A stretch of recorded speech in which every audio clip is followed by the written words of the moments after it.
Fala pessoal, dando continuidade ao especial que eu estou fazendo da Hora do Pesadelo, hoje eu vou estar analisando A Hora do Pesadelo 6, A Morte de Fred, que tinha tudo para ser um ótimo filme, mas na minha opinião se perdeu.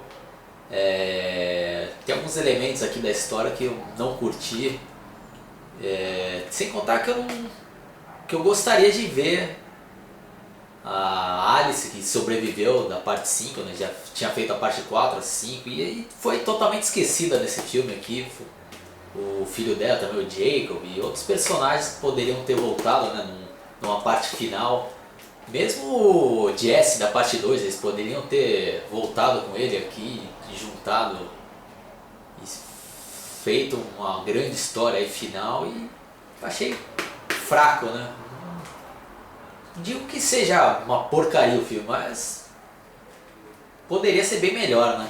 E algo curioso que eu fiquei sabendo também há pouco tempo no documentário lá, o Never Sleep Again, é que teve duas versões do roteiro que entregaram lá, né, antes de começar o projeto.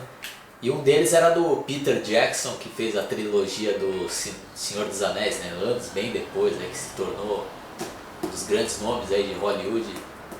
Quem é fã de filmes de terror também, ou quem não sabe, eu recomendo um filme dele que se chama Fome Animal, que é muito legal, bem trash, né, sobre mortos-vivos.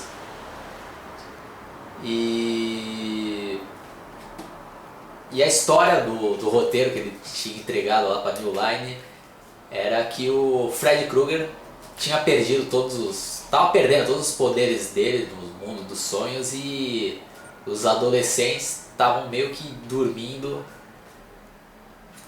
pra encontrar o Fred Krueger nos sonhos. Virou meio que um passatempo dos jovens lá, meio tipo ir pra zoar o Fred Krueger, né? Espancar, os caras iam nos sonhos pra ficar espancando o Fred Krueger, né? E era mais ou menos essa história.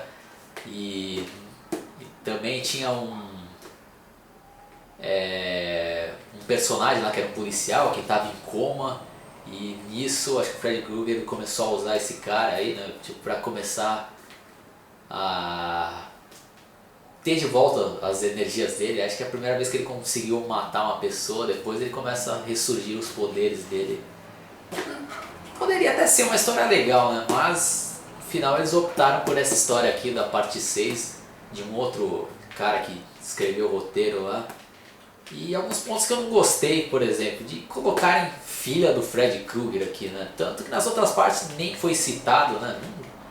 E acho que ficou meio estranho, né? Porque caso se ele tivesse mesmo uma filha, por que ele só foi procurar ela nessa parte aqui, né? Então a história aqui eu achei fraca, né? Eu não gostei da história, mas tem coisas bem legais desse filme. Tem, por exemplo, aquela cena que o Freddy Krueger tá na vassoura lá. Os pesadelos, assim, tem ideia bem legais aqui. Os pesadelos que aparecem nesse filme. A morte daquele Carlos lá que usa um aparelho de surdez. O Freddy Krueger troca o aparelho, coloca um aparelho lá que escuta milhares de vezes mais, né, do que o normal. E o Freddy Krueger vai arranhando a lousa lá e estoura a cabeça do cara. Eu lembro que daí era uma morte, uma das melhores mortes, acho que durante a saga toda aí. E tem as cenas bem legais do começo do filme lá, no qual lá que a gente pensa que é o personagem principal, né, que é um cara que tinha perdido a memória, e tudo tava levando a crer que ele que era o filho do Fred Krueger, né? E quando ele tá lá, tipo, uma estação lá pra comprar o bilhete pra pegar um ônibus lá, né? E aparece o Fred Krueger lá entregando o bilhete com a mão, né? Tem coisas bem aterrorizantes. Tem aquelas partes que ele pensa que acordou e ele tá sonhando, né? Que parece que ele tá no avião lá, e o avião, ele cai do avião lá. Outras partes legais desse filme é quando eles se perdem lá com o furgão lá, que eles estão dando volta pela cidade, e eles estão meio que andando em círculos, né? E sempre voltando para o mesmo lugar. Isso daí é uma ideia bem interessante, bem legal. E tem aquela parte do cara lá que ele acaba dormindo e ele vai abrindo o mapa, e o mapa não acaba nunca, que tá escrito um fuck you, se eu não me engano. Né? E sem contar também que tem uma participação do Johnny Depp, que é o cara que aparece na televisão, né, quando o pessoal tá lá dentro da casa, estão quase dormindo lá, o cara fumando maconha lá, um dos personagens. E é tipo um programa de ensinar, acho que culinária lá, acho que ele vai quebrar uns ovos lá, e é o Johnny Depp que aparece falando e o Freddy Krueger aparece dando uma panelada na cara dele e ele caindo lá.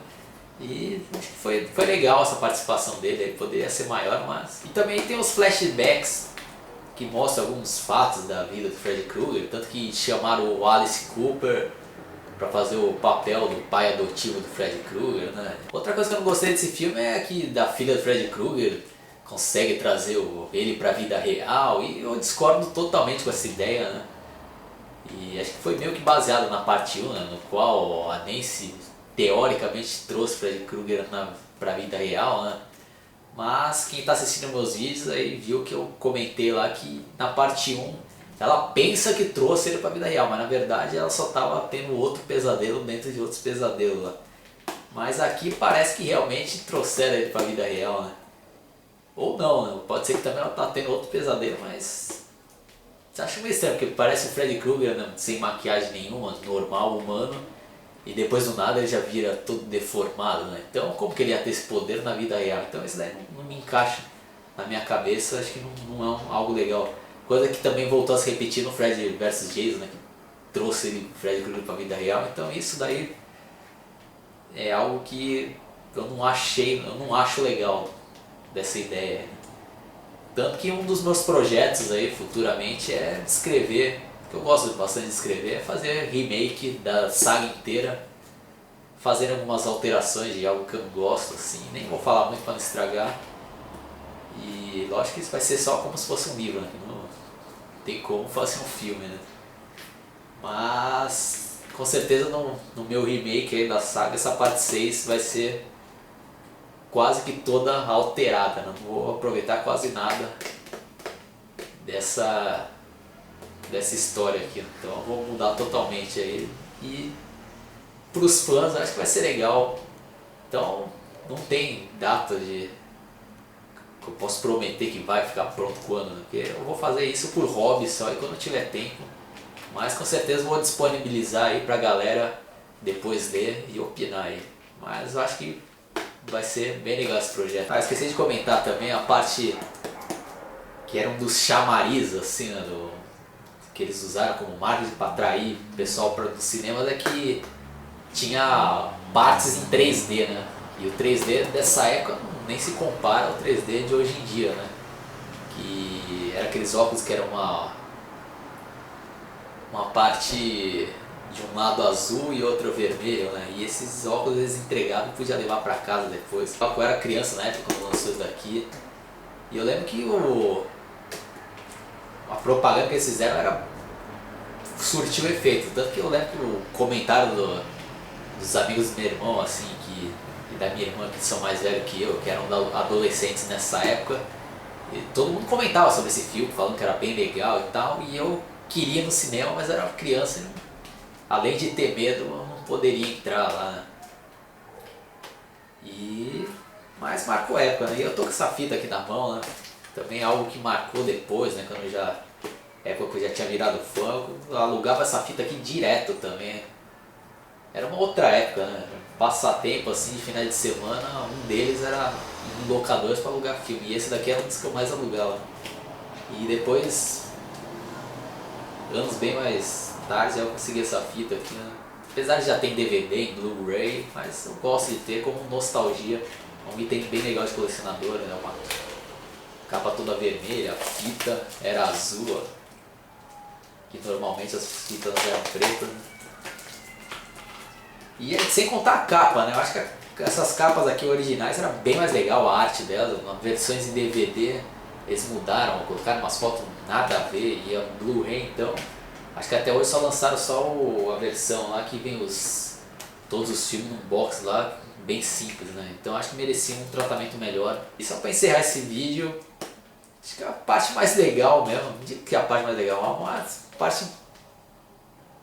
acho que a parte que mais emocionou aqui nesse filme é a parte final dos créditos, que vai ser uma edição muito legal, com várias cenas marcantes da saga toda, até aqui, né? Então, muito legal, e com a música lá do Iggy Pop lá, né?